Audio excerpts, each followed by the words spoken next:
Salut à tous les amis, c'est l'envers du manga, ça me fait plaisir de vous retrouver pour une nouvelle émission Lecture Manga. On va parler de séries en cours et de nouvelles séries. Et aujourd'hui on va parler du tome 1 de Egrégor, le souffle de la foi. Le tome 1 qui s'intitule La moisson nocturne, édité par les éditions Meian, sorti le 6 février 2019. Mais d'abord, qu'est-ce que c'est Egrégor?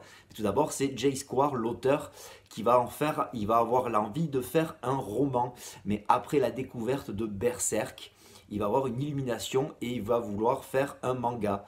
Il va donc s'associer à une mangaka au style shoujo. Ce manga est un reboot. À la base, c'est un manga qui est sorti en 2016. 2 volumes sont sortis chez Mian Édition, dont c'est le premier tome sorti en France.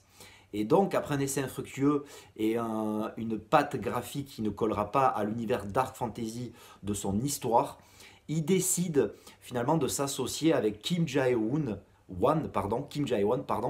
un manhwaga, un dessinateur coréen qui est responsable déjà de Demon King et de l'adaptation en manga de l'univers de Warcraft, donc très connu en Corée, avec un dessin plus sérieux, plus dark fantasy, qui collera mieux à son histoire. Donc si l'aventure du manga est aussi rocambolesque que la conception du manga, après des problèmes d'impression sortis tout d'abord en décembre 2018, il nous arrive ici, édité par les éditions Meian, ce reboot de Egrégor en février 2019, avec des références dans son histoire qui est complètement assumée par l'auteur, des références à Game of Thrones, Seigneur des Anneaux, on nous parle de Berserk aussi. Est-ce que Jay Square a réussi à créer son propre univers? Est-ce qu'il a réussi à créer son propre monde? Et ça, on va le voir de suite, mais d'abord, de quoi ça parle? Oa est un jeune forgeron qui aspire à créer des lames exceptionnelles afin que les chevaliers égides puissent protéger le peuple comme il se doit. Mais le jour où son village est menacé par une moisson, ces tueries de masse perpétrées par les sanguinaires faucheurs, le destin semble indiquer à Foa que le temps est venu pour lui de prendre les armes. Et passons tout de suite à la patte artistique, au côté dessin, parce que c'est ça qui est bien dans le manga, c'est un scénario, mais c'est aussi des dessins. Et je pense que Jay Square a très bien fait de nous faire attendre sur ce manga et de choisir Kim Jae-won pour être le dessinateur de l'univers Egrégor. Alors on sent c'est vrai que ça colle mieux à l'univers Dark Fantasy, c'est plus soigné, c'est plus sombre, c'est moins shoujo. Et on sent aussi que Kim Jae-won, qui est déjà le dessinateur de Demon King et de l'adaptation en manga de Warcraft, on sent ce petit côté jeu vidéo.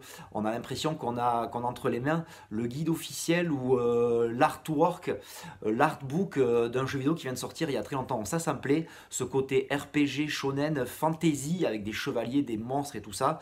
Donc ça colle très très bien, c'est très soigné. Les combats sont très très bien foutus. Voilà, à voir si ça va continuer par la suite.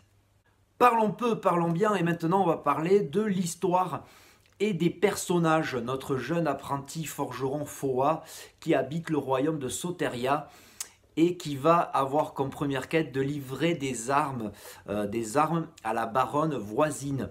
Un héros type shonen très classique, et la première moitié du manga, c'est vrai qu'elle est très dense en informations, et j'étais un peu perdu au début, ce serait peut-être le seul bémol du manga.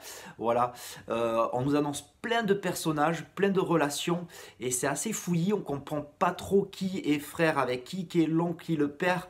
On nous parle de la mère de Foa, on nous parle de son oncle, on nous parle de son père, de ses amis, et donc on rencontre ses amis, ses futurs compagnons potentiels. Mais finalement, la deuxième partie du manga sauve un peu la donne, puisque l'élément perturbateur du manga, la présentation du royaume, est assez dense, mais finalement les personnages sont déjà en place, ils se connaissent, et je pense que Jay Square le fait rapidement pour vite intégrer l'élément perturbateur, qui est la moisson nocturne, le titre de ce premier tome, Egrégor, le souffle de la foi. Dans la moisson nocturne, c'est quoi?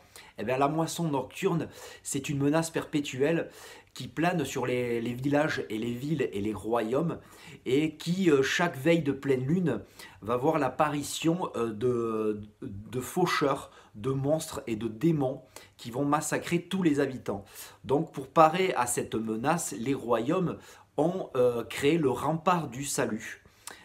Une caste de chevaliers qui va former les chevaliers qui s'appellent dans cet univers les Égides.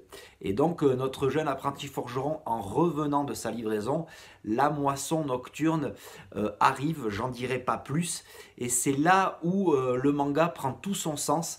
L'élément perturbateur, c'est vraiment le cœur du manga, avec l'apparition de l'égide du village qui s'appelle Almas, qui est très très classe, qui est très badass. J'en dirai pas plus, il a un pouvoir assez cool. Il y a vraiment un petit passage dans le manga qui est assez sympa. Et l'apparition de d'autres personnages, en fait, c'est pas vraiment important que ce soit aussi dense. C'est vrai que c'est perturbant au début. Mais le tome 1 de Egrégor n'est pas vraiment le début. Donc la deuxième partie du manga est très bien faite. Il y a beaucoup de combats, c'est très bien foutu. On rencontre plein d'autres personnages, mais ça amène le cliffhanger est extrêmement bien fait. Voilà, je voudrais que c'est extrêmement bien fait, puisque ça en donne envie. C'est très très bien fait le cliffhanger, ça me donne très envie de lire le tome 2.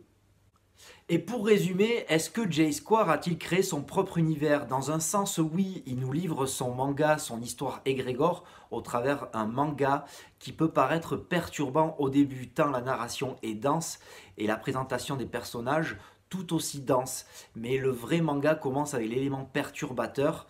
Le manga tome 1 commence avec la moisson nocturne qui nous amène un sérieux cliffhanger à la fin qui donne vraiment envie d'acheter le tome 2 et le tome 3. Donc si vous aimez les mangas type shonen, qui est dans ce manga un tant soit peu classique, si vous aimez un peu de seinen avec un peu de violence et des combats très travaillés, si vous aimez la fantasy, les mondes fantastiques, je vous invite à découvrir ce manga qui est porté en plus par un dessinateur très talentueux, Kim Jae-won, qui nous propose ici un travail très soigné. Et donc j'espère que cette vidéo vous aura plu. N'hésitez pas à liker, à partager, à vous abonner. Je suis aussi sur Instagram et Twitter pour suivre mes aventures manga. Les liens sont dans la description. Je vous dis à très bientôt pour une prochaine lecture, critique ou achat. À très vite, ciao!